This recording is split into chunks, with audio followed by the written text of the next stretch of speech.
Imagine being so charmingly deceptive that you could sell the Eiffel Tower. Twice.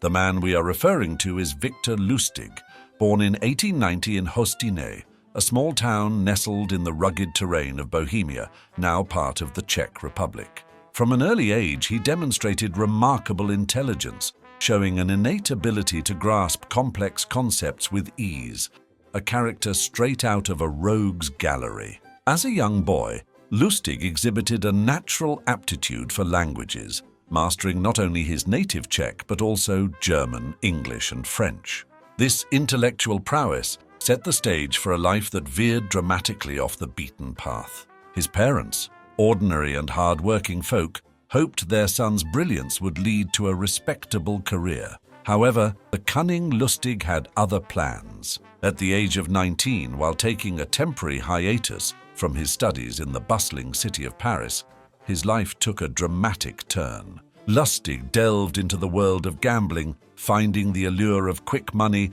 and the thrill of deception too enticing to resist. It was during this period that he got embroiled in a love triangle, resulting in a violent altercation.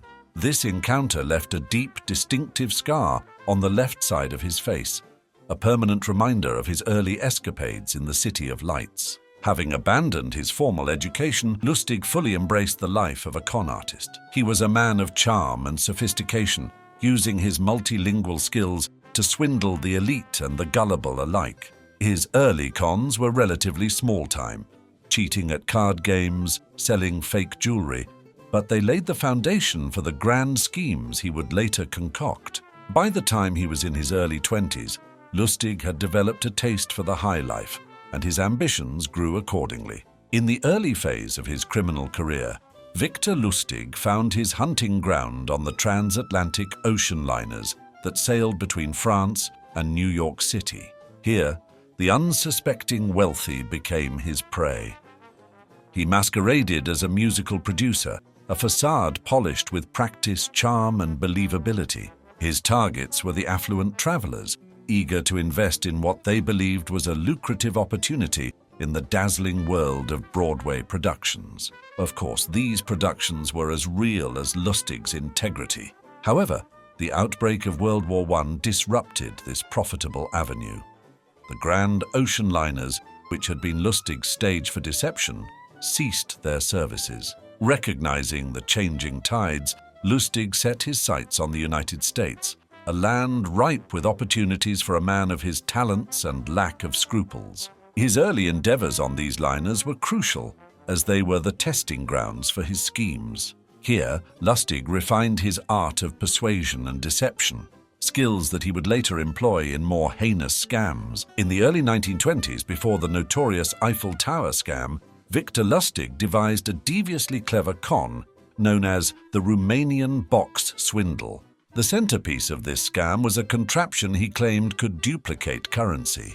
This money box was a carefully constructed device, designed to appear complex and mechanically sophisticated, appealing to the era's fascination with technological innovation. Lustig targeted wealthy individuals, those whose greed and naivety made them susceptible to such an outlandish promise. He presented the box as a miraculous device, capable of printing identical copies of any banknote placed inside.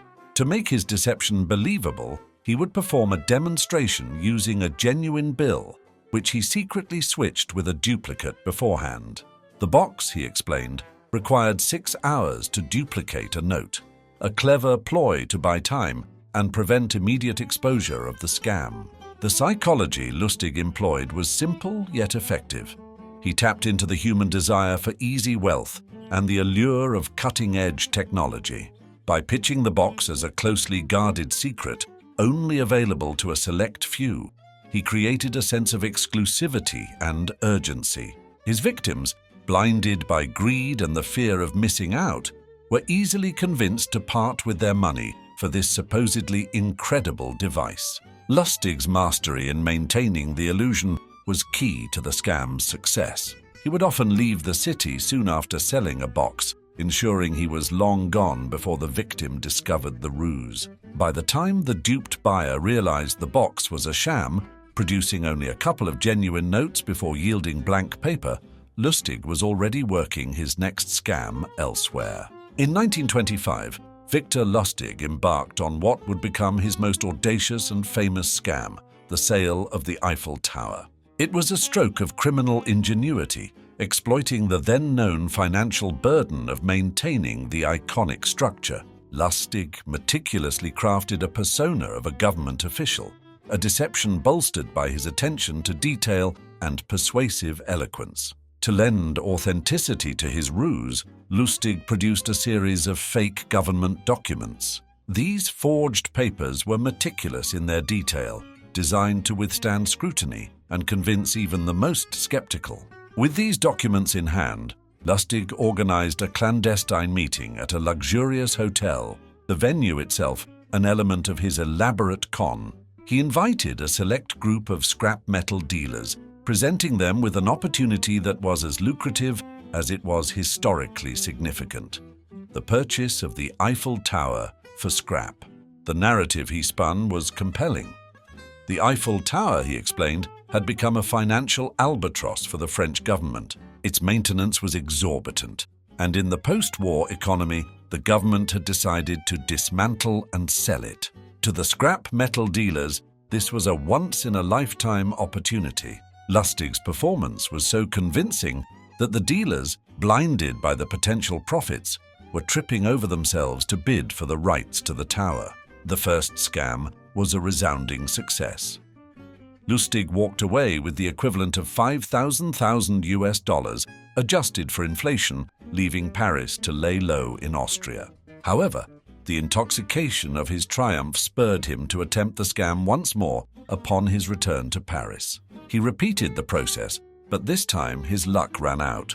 The dealers, more cautious and having heard whispers of the earlier scam, contacted the police. This intervention brought an abrupt end to Lustig's second attempt at selling the Eiffel Tower. In the grip of the Great Depression, Victor Lustig targeted Al Capone, a notorious gangster, with a scheme that was as risky as it was cunning. Understanding the influence and personality of Capone, Lustig crafted a con that aimed less at immediate financial gain and more at earning Capone's trust, this still being fraught with danger.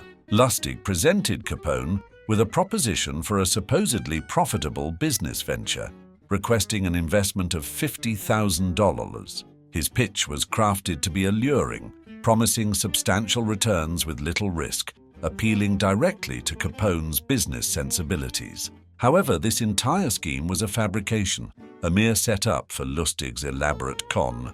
The cunning aspect of Lustig's plan lay in returning the entire investment to Capone after a few months, claiming that the business deal had fallen through. The cash itself was stored in a safe deposit box. By returning every penny, he portrayed himself as a man of integrity, deliberately shaping Capone's perception of him. After returning the money, Lustig executed the final phase of his plan. He confided in Capone about his own supposed financial collapse due to the deal's failure. Touched by Lustig's seeming honesty and bad fortune, Capone, in a surprisingly compassionate gesture, gave Lustig $5,000 out of sympathy. Lustig not only managed to escape the ire of one of America's most feared figures, but also walked away with a profit. However, Victor Lustig's criminal escapades came to an abrupt halt in 1935, a direct result of betrayal by his own mistress, Billie May.